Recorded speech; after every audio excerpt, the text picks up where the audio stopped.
Emmy season is upon us, and I've talked about The Penguin, the great Penguin show that came out last year, getting 24 different nominations and a whole host of acting nods, very, very deservedly so. Okay, Christina Milioti obviously deserves it for her role that she played, and then of course Colin Farrell's complete and total transformation, taking on the Oscob persona so believably, so completely that yeah, they definitely deserve those nods. But an equally quality show that has a lesser but still impressive 14 nominations under its own belt is in fact Andor. That's so funny, right? Because you could just say it's Andor and you could just appreciate it for what it is. You don't even need to affix the Star Wars branding to it, because at this point in time it kind of drags down the prestige of Andor. But with that said, it's that's going to be interesting, because this is unironically going to be the most nominated, the most well-received critically and commercially Star Wars production they have in the pipeline for a very, very, very long time. So we'll see if it gets welcomed back into the fold, or as Dave Filoni seizes more and more control, if it's just going to end up getting memory hold because there's not enough orange women crossing their arms and staring off into the distance. There's not enough lightsabers or worlds between worlds to go ahead and traverse so you could fight Palpatine while he's breathing force fire. God, that shit is so dumb. But anyways, Andor creator Tony Gilroy on his Emmy nominations and overcoming those snubs. It's a complicated process, because this is just simply a comparison. Okay, I do appreciate Andor for what it is, and funny, just recently I listened to the breakdown on all 12 episodes of the second season just over this past weekend. So yeah, I'm very up to date, and I've been refreshed on just the high quality, that first arc aside, that Andor season 2 has provided. And to hear that, yeah, 14 nominations, that's all fantastic, but failed to earn any acting nominations for the lead cast, that is absolutely wild. It's just like The Lord of the Rings, okay? That the entire trilogy across all 3 movies, okay? It's the most nominated trilogy in Hollywood history, likely to stay that way, and it only got 1 acting nomination, which I think is probably the biggest crime that the Oscars has ever committed. Ian McKellen got a supporting actor nod for Fellowship and nothing else. Sean Astin didn't get anything. Ian didn't get another one for Return of the King. And Viggo Mortensen, I don't know, man. The only way that he could get into the Oscars is if he bought a ticket. But especially in TV, and especially last year, or whatever the calendar year for the Emmys is, for Diego Luna, for Stellan Skarsgård, not to get a fucking nod. Okay, Genevieve O'Reilly, not to get a second look. That is insane. Let's just go ahead and call it for what it is. I'm trying to come up with the new word for excited. Andor creator Tony Gilroy said within the few hours after his show set in the Star Wars universe, I racked up 14 nominations. I know that it's my job, and I'm having trouble coming up with something really, truly original to say. Andor second season, which takes place 5 years, in the 5 years in the lead up, to Rogue One, which itself is directly before the events of 77 Star Wars, had more nominations than any Emmy powerhouses like The Bear. So funny, right? Because I've seen a bunch of articles say that The Bear is no longer a great TV series, and now everybody's doing the thing where I guess it's on a wider and longer time scale than most Marvel movies, where the honeymoon period is finally over and people are going back on. Was it actually like a good show? So funny to see from the outside looking in, because I'd never heard of The Bear before, and after learning what it was, it's like it doesn't play to me at all whatsoever. But to just see people to turn their back on it, it's kind of hilarious. Yes, Gilroy himself was nominated twice, Outstanding Drama Series as an executive producer of the series, and Original Music and Lyrics as a songwriter. Oh right, yeah, because he wrote the Gorman National Anthem, and maybe a couple of the other songs, but for We Are the Glor Planetary Anthem, from the episode Who Are You? Yeah, that's episode 8, which at one point was the highest rated piece of Star Wars content on IMDb. And that's not like, oh my god, he Vadered, and it's just a bunch of member berries and a bunch of fucking mindless seals clapping at things that they recognize. It's like a really good episode of television, full stop, not even just for Star Wars, not even just within, the confines of Andor. It's like really fucking good. But alright, there's been a lot of amusement and in our text today about that. But yes, it does please me greatly that I'm now nominated as a songwriter. It's very amazing and pleasing. I want to win now, Gilroy said. What was strange was how few acting nominations were among the 14. Okay, there were 2 nominations for Forrest Whitaker. Dude, Saw Gerrera's in like 2 fucking episodes. And Alan Tudyk. Yo, K2SO's in the last 2 episodes. And Alan Tudyk is great, don't get me wrong, but that's it?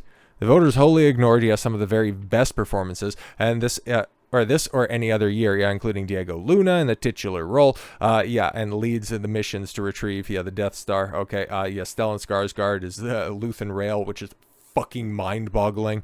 Oh, the chick that played Clea, who is also amazing, Rebel Agent, All right, Bix Caleen, Adria Arjona, like, she's getting eyed up for the Wonder Woman role, which is like, oh god, once again, James Gunn has a good eye for casting, but he can't write for shit. Genevieve O'Reilly also didn't get nominated. The list goes on and on. It's just like, that is fucking ridiculous. Just the disrespect that this show has garnered over its 2 seasons because, oh, it's not Star Wars. And I don't know, maybe it's just, these quote-unquote prestigious award shows just don't recognize, the quality of performances just because it is, in fact, a story about space wizards intended for children. Maybe that's why there's some kind of a bias here. But it's so funny, right? Because there's so many people, there are so many different sects of individuals primed to hate Andor for reasons that don't entirely confuse me, because Disney has done such a horrible job with the once greatest cinematic franchise in history. But I get it, you just want Disney to stop making Star Wars, full stop. And even if something is great, it still doesn't dismiss any of the awful things that are up there, like the Boba Fett show. We'll talk about that, but just the way, we're going all the way back to season 1, just the way that people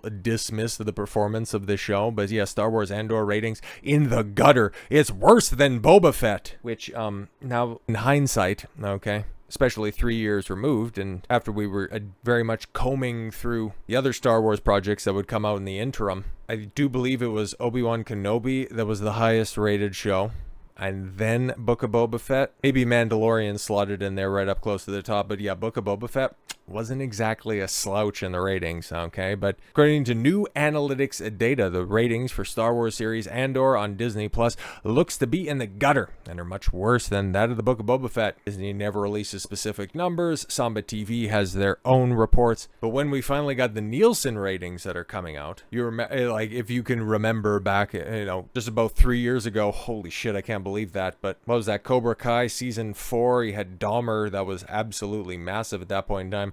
The first season of Rings of Power, Jesus Christ, for as much as I just listened to a recap of season 2 of Andor over this past weekend, right now I'm re-listening to a breakdown of season 1 of the Rings of Power, and god damn it, man, that shit was so fucking dumb. But there you have Andor, okay, in its first week of release. It's 3 episodes, 624 million minutes. That's not bad, okay? That's really not bad. And the fact that on the original charts it comes in 6th place, that's pretty good. That was pretty good at the time. But yes, that's only an average of 208 million minutes an episode. And we talked about this back when the numbers for season 2 were coming out. And it's like, people still watch through all 3 episodes that were there. I don't know, man. If they didn't like the first episode, why would they continue through watching the rest of them? Why would they be coming back in greater numbers week on week? So trying to dice it up like that, you might think you got something there, but really, it's kind of weak. Probably safe to assume, just like I said, that the first episode was watched the most, followed by a decline with episodes 2 and 3, again, similar to what happened with Marvel's Hawkeye. Okay. But the good news is that, for comparison, the first 4 episodes of the Book of Boba Fett were viewed 580 million minutes, so Andor is performing better. Oh, but the headline read it was worse than Book of Boba Fett. However, Andor did see 3 episodes released right away, so it would be interesting to see the ratings in subsequent weeks as Boba Fett's episodes were released weekly. So more people watched more content, and it was actually better than the Book of Boba Fett, one of the higher viewed Disney products, even at that time. Interesting, right? And then, of course, fast forward now to 2025, back in May, comes out that Andor has pulled in over $300 million in subscriber revenue for Disney Plus. I think that's about the first thing because, as it says in Parrot Analytics, so take this with a fucking wheelbarrow full of salt.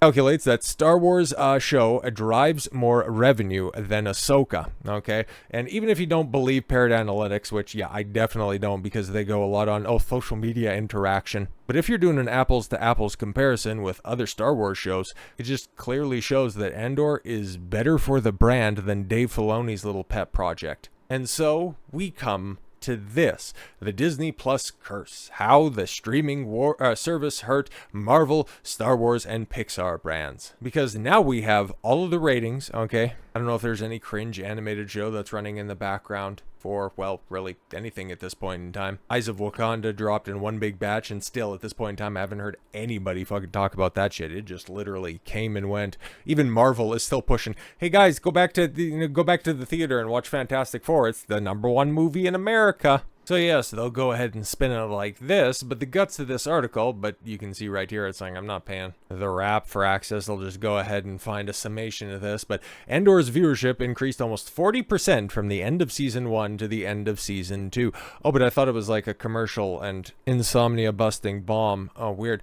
Obi-Wan Kenobi show dropped 16% over its what? God, that was what, 6 episodes? Okay. Ahsoka dropped 31% over season 1, but hey, good news. I'm sure season 2, with all of those keys to jangle, we're going to be so totally back, guys. And the Acolyte dropped 30, they dropped a third over its run, but Andor grew by 2/5. So funny how people will continue to say, this show cost $700 million.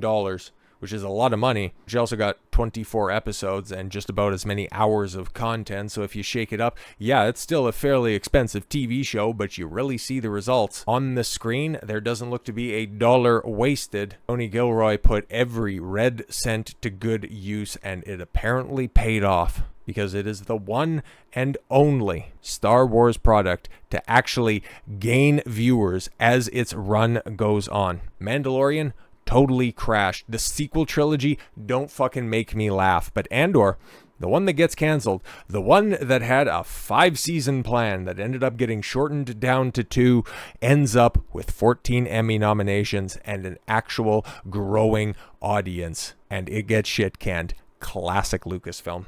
So with all that said, I thank you all very much for the gift of your time. I've been Don Consuelo. I want you to follow your gut and get after it. Take care, everyone.